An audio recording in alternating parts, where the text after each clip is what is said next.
Hi everyone, welcome back to my channel. So here is the video where I paint a landscape in watercolor. With your permission, I will skip the sketching step this time, as everything is obvious with it, and I think sketching is the most boring part in painting. So now that the sketch is ready, it's advisable to loosen its tone with an eraser. This is to prevent the pencil from showing through under the watercolor. First, you need to moisten the area where the sky will be with water. This is necessary so that the fill or gradient is uniform. Then I make the sky a light blue tint and outline the trees that will be in the distance while the paper is still wet. According to the laws of aerial perspective, the further the object is, the more blurry it is, and the lighter and colder it's in tone. When painting a landscape, it's convenient for me to start from the background and gradually move on to near objects. Unlike my previous videos, in this one I don't show my colors and palette due to the fact that the size of the painting is larger than usual, so the paints don't fit into the video. Despite the fact that these trees are far away, I still add some details, since there will be objects in my painting that are even further than these trees. I paint as usual on watercolor paper, which I have previously stretched on a wooden tablet, so that the paper doesn't deform from moisture. The size of this landscape is A3.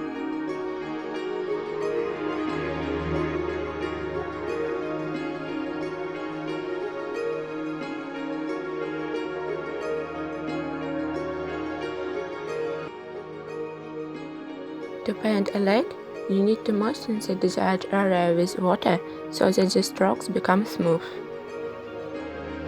Water doesn't have tone color, so to paint it you need to understand that in large volumes as a lake or river, such material as water will visually behave as a filter through the distortion of which we see the bottom, or as a curved mirror that doesn't only distort the shape of the image but also the color. Moreover, if there are no large waves, then the shape distortion occurs mainly horizontally and in parallel.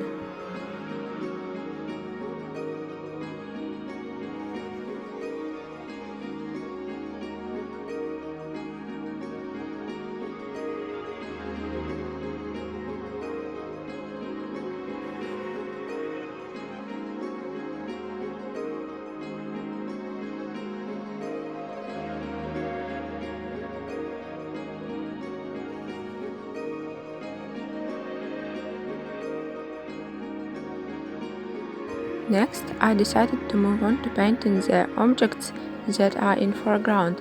These are two boats.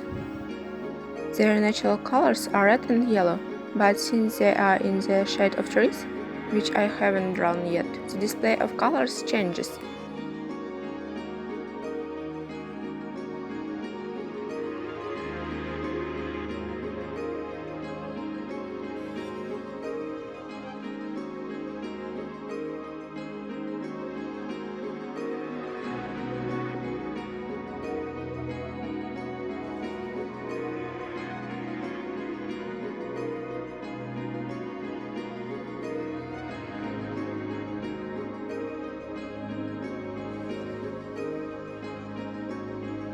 Now I am moistening the area with the coast, and at that moment my camera stopped shooting. But you miss nothing. I just filled the sandy coast with color a little. I immediately outline the shadows from the boats and leave some areas of the land light. These are the places where the sun's rays slip through the foliage of the trees.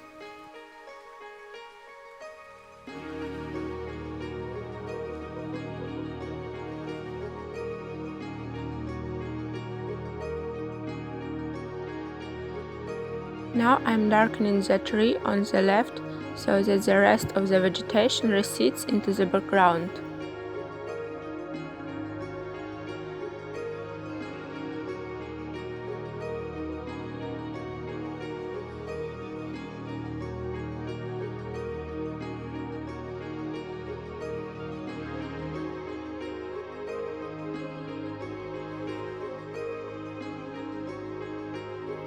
Next, I paint a dark trunk and add foliage with a fan brush.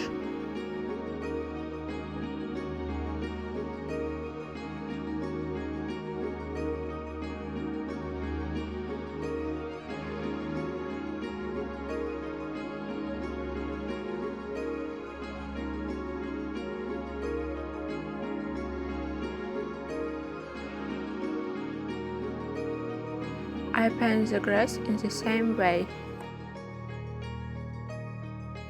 Now I will finish painting those objects that have remained unpainted, and then I will add details and finalize the work.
Don't forget to subscribe to the channel if you want to see more content about drawing and painting. If you like this video, give it a thumbs up and let me know in the comments if you want to see any other video. Thank you for watching and see you next Sunday!